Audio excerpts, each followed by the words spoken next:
Hello everybody, I'm Sabrina Sultana. I'm an IELTS instructor here at Cyphers. আমি আজকে আপনাদেরকে একটি রিডিং প্যাসেজ সলভ করতে হেল্প করব। আপনাদের সাথে সাথেই আমিও রিডিং প্যাসেজটি পড়ব এবং গিয়ে সলভ করার চেষ্টা করব। কিছু স্ট্র্যাটেজিস দেখাবো, কিছু কোয়েশ্চেন টাইপস দেখাবো। আজকে বেসিক্যালি আমি দুইটা কোয়েশ্চেন টাইপের উপর ফোকাস করছি। একটা হচ্ছে লিস্ট অফ হেডিংস আর একটা হচ্ছে সামারি। দুইটি খুব ইম্পর্টেন্ট, আইএলটিএস এ খুবই কমন এই কোশ্চেন টাইপগুলো। তো আমরা আজকে এই দুটি কোশ্চেন টাইপ নিয়ে কিভাবে আমরা আগাতে পারি, কিভাবে আমরা সলভ করতে পারি কম সময়ে, টাইম ম্যানেজমেন্টটা আমরা যেহেতু জানি যে রিডিং এ সবচেয়ে ইম্পর্টেন্ট, তো ওভাবেই আমি আপনাদেরকে সাহায্য করব এবং কিছু স্ট্র্যাটেজিস আপনাদেরকে বলে দিব to get an overall band score of 8 like mine. So আমরা আর কথা না বাড়িয়ে রিডিং প্যাসেজটাতে চলে যাচ্ছি। আমি স্ক্রিন শেয়ার করে দিচ্ছি আপনাদের সাথে, আই হোপ আপনারা দেখতে পাবেন। হোপ আপনারা আমার স্ক্রিনটা দেখতে পাচ্ছেন। আমি এখানে আপনাদেরকে পিডিএফটা দেখাচ্ছি। এখানে আমরা প্যারাগ্রাফটা দেখতে পাচ্ছি। তো এখানে প্যারাগ্রাফটা দেখুন যে ক্রসিং দ্য হাম্বার এস্টুয়ারি। এখানে যখন আমি টেস্টে ফার্স্ট প্যারাগ্রাফটা পাবো, তখন আমরা কিভাবে বেসিক্যালি আগাবো জিনিসটা। আমরা প্যারাগ্রাফ পেলাম, এরপর আমরা চলে যাব সরাসরি কোনো আমরা প্যারাগ্রাফ পড়া শুরু করব না, সরাসরি চলে যাব যে আমাদের কোয়েশ্চেন টাইপ কোনটা এসেছে এক্সামে। প্রথমে আমরা দেখতে পাচ্ছি এখানে কোয়েশ্চেন টাইপ এসেছে choose the correct heading for each section. তার মানে আমরা লিস্ট অফ হেডিংস থেকে আমাদের কারেক্ট হেডিংটা চুজ করতে হবে ফর ইচ প্যাসেজ।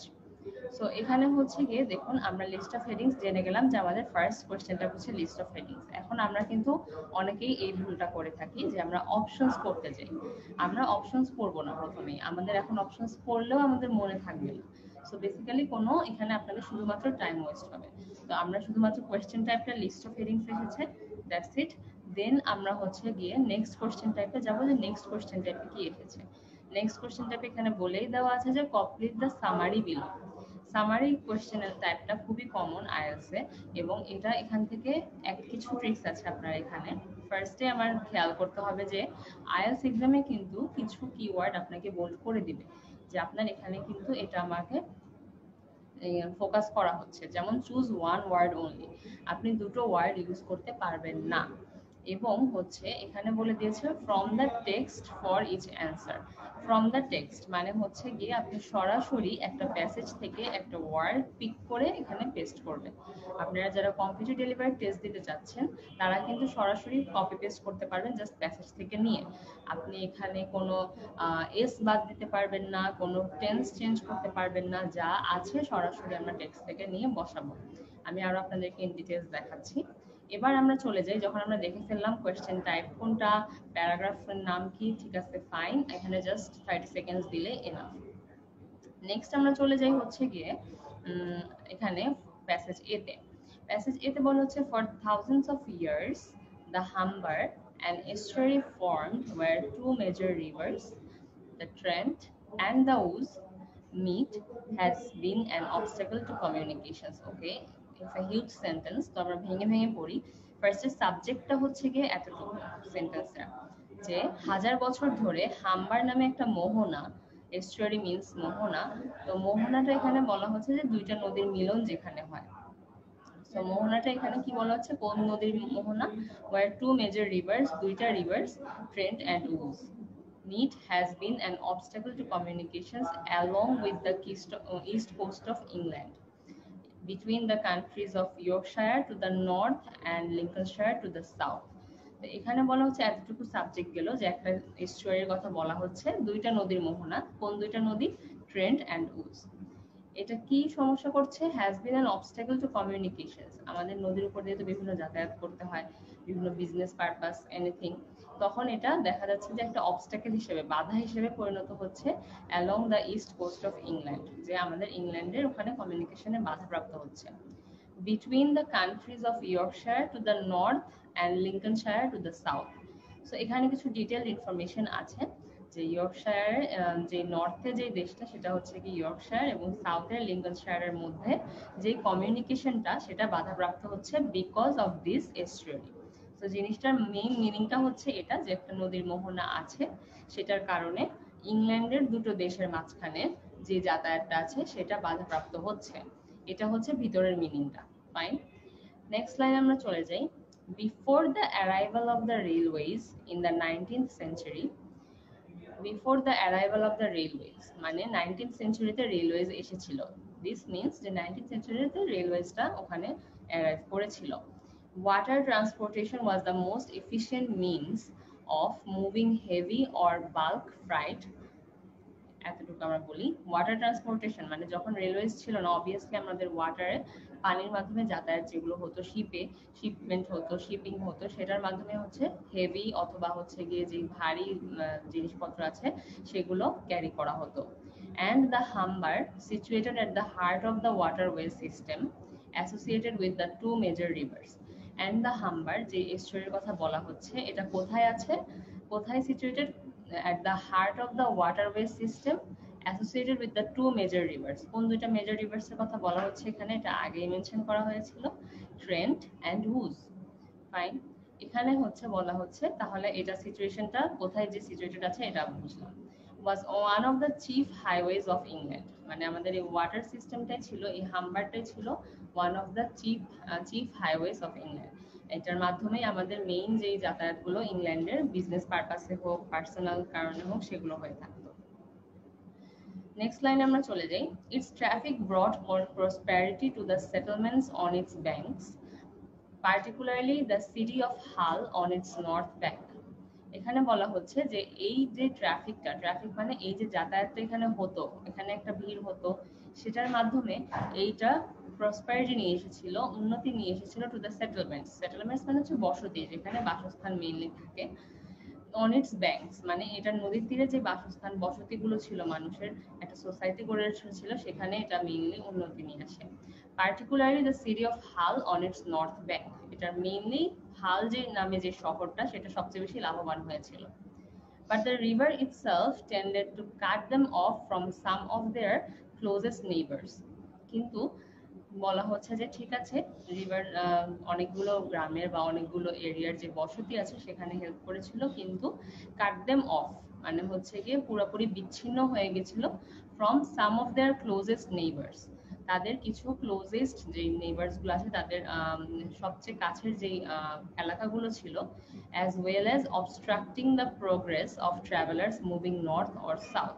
অবস্ট্রাক্টিং মানে বাধা দেওয়া, যারা হচ্ছে গিয়ে ট্রাভেলাররা ছিল, যারা যাতায়াত করত নর্থ অর সাউথে যেতে সমস্যা হতো। তো এইভাবে হচ্ছে গিয়ে যারা কাছের হচ্ছে এরিয়ার কিছু লোকজন যারা ট্রাভেল করতো দক্ষিণ থেকে উত্তরে, তাদের জন্য খুব অসুবিধা হয়ে যাচ্ছিল। তো বেসিক্যালি এখানে খুব বেশি ইনফরমেশন আমরা পাইনি। এখানে আমরা হচ্ছে গিয়ে যা ইনফরমেশন পেয়েছি, ভিতরের মিনিংটা হচ্ছে একটা মোহনা ছিল, সেই মোহনা ছিল দুটা নদীর, সেটা খুব একটা এফিশিয়েন্ট ওয়াটারওয়ে ছিল, একটা ভালো ট্রান্সপোর্টের মাধ্যম ছিল ইংল্যান্ডে, এবং কিন্তু সেটা একটা বেনিফিট যে এটা একটা ভালো মাধ্যম ছিল, একটা চিফ হাইওয়ে ছিল। কিছু আবার ডিসঅ্যাডভান্টেজও বলা হয়েছে, যে হ্যাঁ এটা কিছু মানুষের যারা ট্রাভেলার ছিল তাদের কিছু মুভমেন্টকেও বাধাপ্রাপ্ত করে। সো আমরা কিছু প্লাস পয়েন্ট পেলাম, কিছু মাইনাস পয়েন্ট পেলাম। এবার আমরা চলে যাব সরাসরি প্যাসেজ, এটা পড়ার পর আমরা চলে যাব হচ্ছে গিয়ে আমাদের কোয়েশ্চেনে। সো কোয়েশ্চেন এখানে আমরা দেখতে পাচ্ছি যে লিস্ট অফ হেডিংস যেখানে আছে। সো লিস্ট অফ হেডিংস এর এখানে আমরা ফার্স্টেই যদি অপশনগুলো দেখা শুরু করি, আমরা কি ফেরি সম্পর্কে কিছু জেনেছি? ফেরি ওয়ার্ডটাও ছিল না প্যাসেজ এতে। সো ফার্স্টে আমরা বলি এটাকে প্রসেস অফ এলিমিনেশন, যে যেই ওয়ার্ডটা ওই প্যাসেজটাতে ছিলই না, সেই ওয়ার্ডটা যেসব যেসব অপশনে আছে সেই অপশনগুলো ফার্স্টেই বাদ। তাহলে আমরা ফেরি খুঁজি, ওয়াই দ্য ফেরি, এখানে আমাদের আর পড়ার দরকার নেই কারণ ফেরি ওয়ার্ডটা ছিল না, so it's crossing out. Building the bridge, bridge সম্পর্কে আমরা প্যাসেজ এতে কোনো কিছু পড়িনি, সো এটাও বাদ, এলিমিনেটেড। আবার ব্রিজ শব্দটা এসেছে, এলিমিনেটেড। এখানেও ব্রিজ শব্দটা এসেছে, এলিমিনেটেড। আবার ব্রিজ, এলিমিনেটেড। এখানে আমরা ব্রিজ বা ফেরি দেখতে পাচ্ছি না, so this can be one option. আরেকটা আছে proposed alternatives to ferry services, আবার ফেরি, এলিমিনেটেড। এই অপশনটাতেও আবার ফেরি সার্ভিসেস কথা বলা হচ্ছে, সো এটাও এলিমিনেটেড। নেক্সট আসছে the how the bridge has contributed to the region's growth, পড়ার দরকার নেই বিকজ ব্রিজ আছে, এলিমিনেটেড। এখানে লাস্টটাতে আবার ব্রিজের কথা কিছু বলা নেই বা ফেরির কথাও বলা নেই, কোনো ইররিলেভেন্ট ওয়ার্ডস নাই। সো এই অপশনটা আমাদের মাথায় একটা কনসিডারেশনে থাকতে পারে। তাহলে আমরা দেখতে পাচ্ছি যে এখানে কিভাবে আমাদের 9টা অপশন থেকে আমরা 7টা অপশনকে এলিমিনেটেড করে ফেললাম। এখন জাস্ট 2টা অপশন থেকে আমাদের 50-50 চুজ করতে হবে। ঠিক ঠিক আছে। তো এইভাবে আমরা প্রসেস অফ এলিমিনেশনের মাধ্যমেই হচ্ছে গিয়ে যেভাবে আমরা অনেকগুলো অপশন বাদ দিয়ে আমাদের অপশনস গুলোকে কমিয়ে আনতে পারি যাতে আমাদের জন্য অ্যান্সার খোঁজাটা ইজি হয়। ফার্স্ট এখানে আছে benefits and disadvantages on the Humber has brought. তাহলে আমি যেটা বলেছিলাম যে প্যারাগ্রাফ এ পড়ে আমাদের মনে হয়েছিল যে ওখানে কিছু প্লাস পয়েন্টও বলা আছে, কিছু মাইনাস পয়েন্টও বলা আছে। So that means benefits and disadvantages. আর এখানে আরেকটা অপশন আছে যে rising demand for river transport. ওখানে ডিমান্ডের ব্যাপারে তেমন কিছু বলা ছিল না যে ডিমান্ড বাড়ছে রিভার ট্রান্সপোর্টের, ওখানে জাস্ট আমাদের কিছু হাম্বারের প্লাস এন্ড মাইনাস সাইড দেখানো হয়েছে। তার মানে আমাদের অ্যান্সার হচ্ছে গিয়ে benefits and disadvantages the Humber has brought. খুবই সিম্পল। সো এই সেকশন এ এর অ্যান্সার হবে আমাদের 6 নাম্বার। ফাইন, ওকে।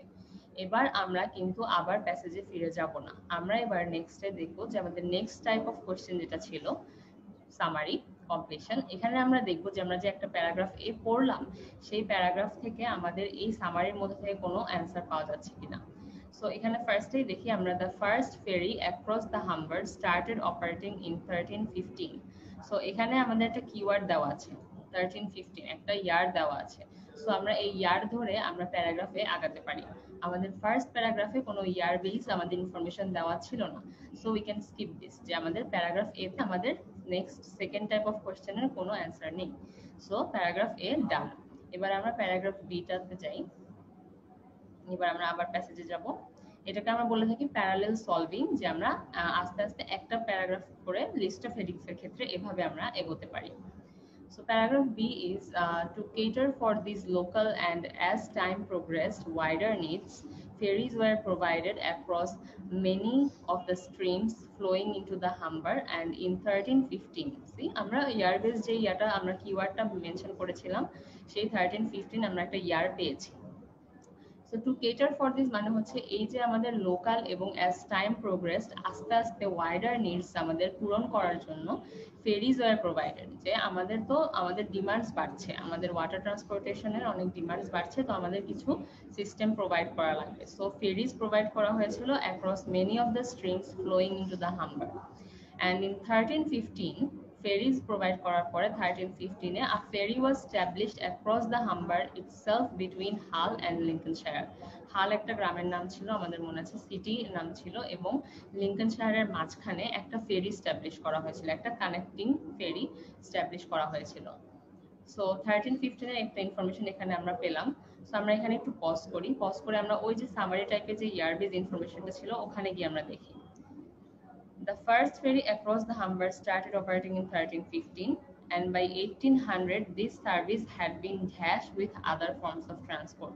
So 1315 এর ইনফরমেশনটা আমাদের গ্যাপে লাগবে না, আমাদের গ্যাপে লাগবে 1800 এর ইনফরমেশন। ফাইন, তাহলে আমরা আবার ফিরে যাই 1800 এর ইনফরমেশনটা পিক করার জন্য। আমরা জাস্ট পিক করে এখানে আবার চলে আসবো। A ferry was established across, so this is done. 1315 এর ইনফরমেশন ডান, এটা আমাদের আর দরকার নেই, সো আমি এটা ডিলিট করে দিচ্ছি। 1800 কে আমরা হাইলাইট করি। 1800 এ কি হয়েছিল, this ferry had become fully integrated into the overland transport system.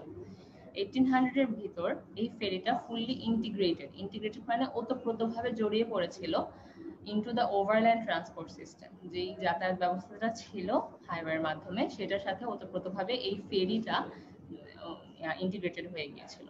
So এখানে যদি আমরা এই লাইনটা দেখি 1800 এর এই পুরোটা লাইন আমাদের জন্য ইম্পর্টেন্ট, বিকজ এখানে আমাদের গ্যাপটা আছে। ঠিক আছে, তো এখানে যদি আমরা দেখি এই ferry had become fully integrated into the overland transport system পড়লাম। এবার আমরা ফিরে যাই হচ্ছে সামারি কোশ্চেনটাতে। By 1800 this service had been dash with other forms of transport. ওখানে ছিল ওভারল্যান্ড ট্রান্সপোর্ট, এখানে হচ্ছে আদার ফর্মস অফ ট্রান্সপোর্ট, দুইটা কিন্তু সেম কথাই, জাস্ট সিনোনিম করে দিয়েছে। আর ওখানে ছিল হ্যাড বিকাম, এখানে ছিল হ্যাড বিন। সো এখানে আমাদের ওয়ার্ডগুলো একটু চেঞ্জ করে দিয়েছে, সিনোনিম করে দিয়েছে, কিন্তু আমাদের অ্যানসারটা কিন্তু পুরোপুরি প্যারাগ্রাফ থেকে আমরা পিক করতে পারি। কোন অ্যানসারটা হবে এখানে আমরা যদি দেখি, হ্যাড বিকাম ওখানে দেওয়া আছে হ্যাড বিন, ফুললি দেওয়া নেই, integrated into the overland transport system ওখানে বলা হয়েছিল আদার ট্রান্সপোর্ট সিস্টেম। সো এখানে অ্যানসারটা আমরা বুঝতেই পারছি যে অ্যানসারটা এখানে মিসিং যে ওয়ার্ডটা ওখানে আছে সেটা হচ্ছে ইন্টিগ্রেটেড। সো অ্যান্সার হবে ইন্টিগ্রেটেড। এখান থেকে আমরা জাস্ট কপি পেস্ট করেই, যদি আমরা কম্পিউটার ডেলিভার টেস্ট দিয়ে থাকি তাহলে কপি পেস্ট করে অ্যান্সার হবে এখানে ইন্টিগ্রেটেড। ফাইন। সো আমরা এখানে একটা অ্যান্সার পেয়ে গেলাম। এরপরে নেক্সট আমাদের ইনফরমেশন লাগবে। এই সামারির ক্ষেত্রে আমাদের খুব ক্লাস্টার্ড ইনফরমেশন থাকে, একই জায়গায় আপনারা অ্যান্সারগুলো পাবেন। দেখা যাবে আমরা এখন প্যারাগ্রাফ বি তে আমরা একটা অ্যান্সার পেলাম, সেটার পরে সিরিয়ালি আপনি পরের অ্যান্সারগুলো পেতে থাকবেন। সো ডোন্ট লেট ইট গো। আপনি প্যারাগ্রাফ বি এর মধ্যে দেখা যাচ্ছে আরো ইনফরমেশন পেয়ে যাচ্ছেন। 1800 এর ইনফরমেশন ইজ ডান। এরপরে যদি আমরা দেখি এখানে মিড 19th সেঞ্চুরির কথা বলা হচ্ছে। Mid 19th century saw greater dash in the provision of services. এখন এখানে আমাদের 1800 এর ইনফরমেশন তো ডান, এখন আমরা নিতে যাব হচ্ছে 19th সেঞ্চুরির যে ইনফরমেশনটা। তো আমরা যদি আবার প্যাসেজে ফিরে, প্যারাগ্রাফে ফিরে যাই, তাহলে এখানে দেখা যাচ্ছে যে but the changes associated with the industrial revolution were soon to threaten its position. এটা 1800 এর মধ্যে অনেক ওতপ্রোতভাবে জড়িয়ে যায়, আমাদের একটা জীবনের অবিচ্ছেদ্য অঙ্গ হয়ে যায় এই ওয়াটার ফেরিটা। কিন্তু তখন হচ্ছে গিয়ে সুন, শীঘ্রই, এখনো কিন্তু সময়টা বলেনি, শীঘ্রই হচ্ছে গিয়ে এটার যে অস্তিত্বটা সেটা হুমকির মুখে পড়ে যায়। কেন, ওয়াই, রিজনটা এখন আমরা আসবে। Increased traffic encouraged speculators to establish rival ferries between Hull and Lincolnshire, notably a service between Hull and New Holland which opened in 1826. So এখানে বলা হচ্ছে যে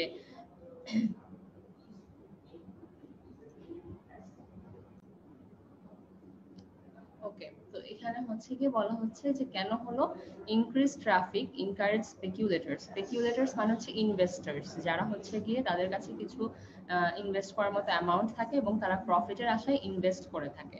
তো তারা এখানে কি বলা হচ্ছে যে যারা এই যে ট্রাফিকটা বাড়ছে, ডিমান্ড বাড়ছে, এটার কারণে কিছু ইনভেস্টার্স যারা আছে তারা এনকারেজড হয়েছিল টু স্ট্যাবলিশ রাইভাল ফেরিজ, মানে এই ফেরিজের এগেইনস্টে তারাও তাদের ফেরি হচ্ছে গিয়ে এস্টাবলিশ করতে চেয়েছিল between Hull and Lincolnshire. So ওই যে ফেরিটা এস্টাবলিশড ছিল অলরেডি, সেটার পপুলারিটি দেখে কিছু ইনভেস্টার্স চিন্তা করলো যে আমরাও ফেরি নামাই এবং সেটাতে ভালোই প্রফিট আসবে। সো রাইভাল মিন্স হচ্ছে গিয়ে ওইটার এগেইনস্টে কম্পিটিশন হিসেবে।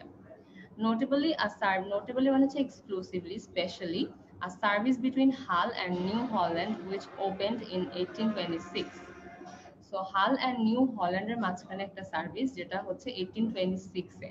সো এটাও 19th সেঞ্চুরি ইনফরমেশন বলা হচ্ছে। সো এটা ইম্পর্টেন্ট কিনা সেটা আমরা পরে দেখব। সো নিউ হল্যান্ডে এটা হচ্ছে গিয়ে এরকম একটা সার্ভিস ওপেন হয়। Fine. This crossing was considerably shorter than on the existing Hull to Barton service. Considerably shorter than on the existing Hull to Barton service. So হাল টু বার্টন সার্ভিসেও একটা ফেরি চালু ছিল, যেটা চেয়ে শর্টার ছিল কোনটা, নিউ হল্যান্ডেরটা। ঠিক আছে, এই ডিটেলস গুলো, ইনফরমেশন গুলো ইম্পর্টেন্ট কিনা সেটা আমরা পরে দেখবো। আপাতত আমাদের সামারিতে সব ইনফরমেশন চাইনি, আর আমাদের লিস্ট অফ হেডিংসও দরকার নেই। সো আমরা মোটামুটি এখানে ফার্স্ট রিডিং করতে পারি।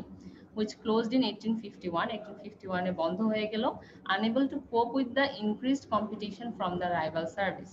সো এখানে বলা হচ্ছে কেন বন্ধ হয়ে গেল, টু কোপ, আনএবল টু কোপ, কোপ উইথ মানে হচ্ছে গিয়ে মানিয়ে নিতে পারেনি, টিকে থাকতে পারেনি, with the increased competition from the rival service. অপর পক্ষের যে কম্পিটিটররা আছে তাদের যে কম্পিটিশনের কারণে সে টিকে থাকতে পারেনি।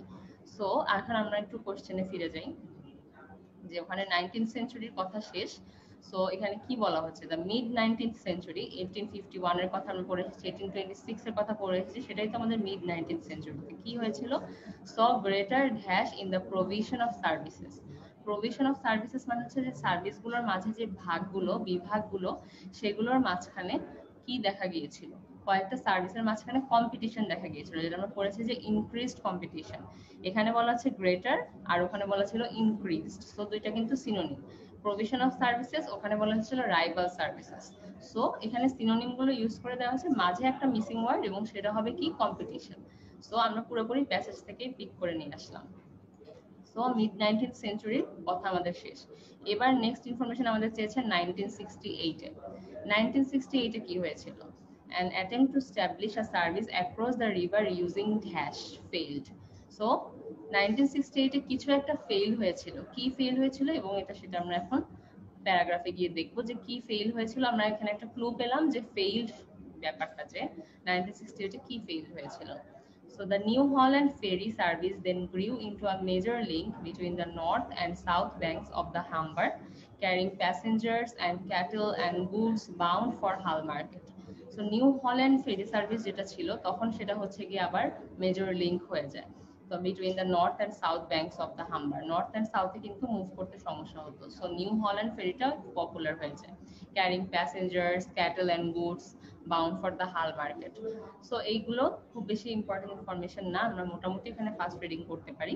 ইন 1968 এই যে আমরা পেলাম আমাদের ইনফরমেশন যেটা দরকার, সেটা আমরা আগের ইয়েগুলো ক্লিয়ার করে ফেলবো যাতে আমাদের কনফিউশন না হয়। There was briefly a ferry service from Grimsby to Hull involving hovercrafts.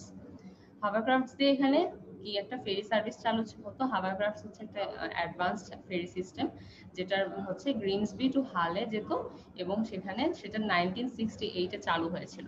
আমাদের ওখানে একটা ছিল যে ফেইল হয়েছিল, এখানে এখন আমরা ফেইলের ইনফরমেশনটা পাইনি। সো আমরা আরো পড়ি। This did not last long মানে হচ্ছে এটা বেশি দিন টিকে থাকতে পারেনি। So failed as the hovercrafts could not cope with the demands of the river Humber. Humber রিভারে যে যাতায়াতের যে ডিমান্ডসটা ছিল, যে চাপটা ছিল, সে ওটা নিতে পারেনি। সো এই জন্য হচ্ছে কোপ করতে পারেনি। The ferry service between Hull and New Holland ended with the opening of the Humber Bridge in 1981. 1981 এ ফেরি সার্ভিসগুলো ফাইনালি ক্লোজ করে আমাদের হাম্বার ব্রিজটা এস্টাবলিশ করতে হয়েছিল। সো এখানে আমরা ইনফরমেশনটা পেয়ে গেলাম যে হাভারক্রাফটস এর মাধ্যমে একটা ফেরি সার্ভিস চালু ছিল যেটা did not last long, that means it failed. So আমরা ইনফরমেশনটা আমি ভাবছি যে পেয়ে গিয়েছি, আবার আমরা পড়ি তাহলে ক্লিয়ার হবে। In 1968 an attempt to establish a service across the river using dash failed. Involving ছিল, ওখানে ছিল ইনভলভিং hovercrafts আর এখানে হচ্ছে using hovercrafts। So using, involving আর failed, did not last long, দুই দিকে আমাদের দুইটা সিনোনিম পেলাম, মাঝে আমাদের ওয়ার্ড মিসিং হচ্ছে হাভারক্রাফটস। কি দিয়ে ইউজ করা হতো? হাভারক্রাফটস দিয়ে ইউজ করা হতো ফেরিটা, মানে হাভারক্রাফটস ইউজ করা হয়েছিল ফেরিটাতে, সো সেটা ফেল করেছিল। এখন আমাদের প্যারাগ্রাফ বি থেকে এতটুকু শেষ। নেক্সট দা হাম্বার ব্রিজের কথা এসেছে যেটা প্যারাগ্রাফ বি তে নেই। সো নেক্সট সেটা পরে অন্য ক্লাসে আপনাদেরকে দেখানো হবে। আপাতত আমি সেকশন বি এর যে আমাদের লিস্ট অফ হেডিংস থেকে অ্যান্সারটা চুজ করার কথা সেখানে চলে যাই। তাহলে এখানেও কিন্তু আমাদেরকে ব্রিজ নিয়ে কিছু বলা হয়নি, আমরা ফেরি নিয়ে কথা বলেছি। সো ফেরির অপশনগুলো এখন কনসিডারেবল, ঠিক আছে। ব্রিজের অপশনগুলো এখনো আমাদের প্রসেস অফ এলিমিনেশনে চলে যাচ্ছে, যে ব্রিজের গুলো সব হচ্ছে গিয়ে আর যে অ্যান্সারটা আমরা পেয়ে গিয়েছি অলরেডি, সেটা অলরেডি আমাদের এলিমিনেটেড। সো ফেরির অপশনগুলো এখন আমরা কনসিডার করব যে ফেরির অপশনগুলো কোনগুলো। ঠিক আছে, ফেরির অপশন এখানে দেখা যাচ্ছে যে আমাদের আছে হচ্ছে 1, 8, 7 আর 9, এই তিনটার মধ্যে যে কোনো একটা অ্যান্সার হবে। Why the ferry crossing has always been difficult? আমরা কি এই বিষয়ে কিছু জেনেছি প্যারাগ্রাফ বিতে? প্যারাগ্রাফ বিতে আমরা হিস্টোরিক্যালি ইয়ার ওয়াইজ কিভাবে হচ্ছে গিয়ে আমাদের ফেরির পপুলারিটি বাড়ছে, ডিমান্ড বাড়ছে, কিভাবে আমাদের একটা রাইভাল নামছে, এগুলা জানতে পেরেছি যে ফেরির পপুলারিটিটা কিভাবে বাড়ছে। সো এটাও এলিমিনেটেড, এটা হচ্ছে না, এটা নিয়ে আমাদের প্যারাগ্রাফ বিতে proposed alternatives to ferry services. Ferry সার্ভিসেসে কি কি অল্টারনেটিভস ছিল সেটা কি দেওয়া ছিল যে আমাদের ফেরি সার্ভিসেসের বদলে আমরা কি করতে পারি?